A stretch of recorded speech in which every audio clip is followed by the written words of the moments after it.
નમસ્કાર મિત્રો, સ્વાગત છે આપણું YouTube channel Teach and Growth by Nilesh. મિત્રો, અગાઉનું ચેપ્ટર ધોરણ 10-1 એનો વિડીયો જોયો હશે. એનાથી આગળ વધીએ ભૂસા અને લસા. તો અવિભાજ્ય અવયવીકરણ પદ્ધતિથી સૌપ્રથમ ભૂસા અને લસા તેનું પૂરું નામ જોઈ લઈએ. ભૂસા એટલે કે ગુરુત્તમ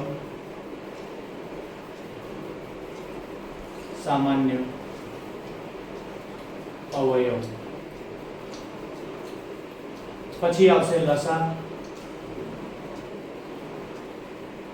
લસા એટલે કે લઘુત્તમ સામાન્ય અવયવ.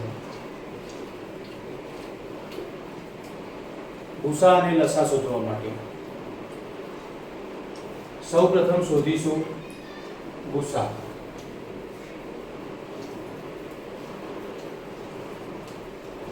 છ ના અવયવ પડશે 3 ગુણ્યા 2 અને 20 ના અવયવ 2 ગુણ્યા 2 ગુણ્યા 5. ભૂસા એટલે ગુરુત્તમ સામાન્ય અવયવ. બંને સંખ્યાના અંદર એક જ સંખ્યા જે સામાન્ય હોય તેને ભૂસા કહીશું. તો બંને સંખ્યાના અંદર એકમાત્ર 2 જ સામાન્ય હોવાથી આપણો ભૂસા આવશે 2.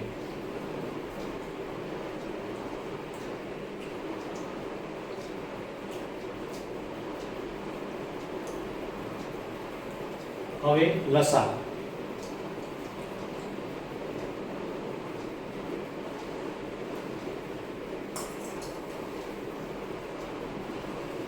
લસા માટે 6 અને 20 ના અવયવ પાડીશું.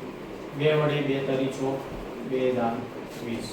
2 વડે 2 ના ઘડિયામાં 3 ના આવે એટલે 3 એમના એમ, 2 પંચા 10. ફરી 3 વડે 3 એકા 1, 3 એકા 3, 3 ના ઘડિયામાં 5 ના આવે. ફરીથી 5 વડે 1 અને 5 એકા 5. તો લસાના અવયવ આ પડ્યા 6 અને 20. અવયવ થશે 2 ગુણ્યા 2 ગુણ્યા 3 ગુણ્યા 5. 2 ની 1 ઘાત 1 ઘાત ગુણાકાર હોય તો ઘાતોનો સરવાળો એટલે 2 ની 2 ઘાત થશે ગુણ્યા 3 ની 1 ઘાત 5 ની 1 ઘાત. એને છૂટા પાડીશું. 2 નો વર્ગ 4 ગુણ્યા 3 ગુણ્યા 5 એટલે કે 3 નો ગુણાકાર 4 તરી 12 પંચા 60 થશે. તો લસા મળ્યો 60 અને ભૂસા મળ્યો 2. જોતા રહો આગળ નવો વિડીયો.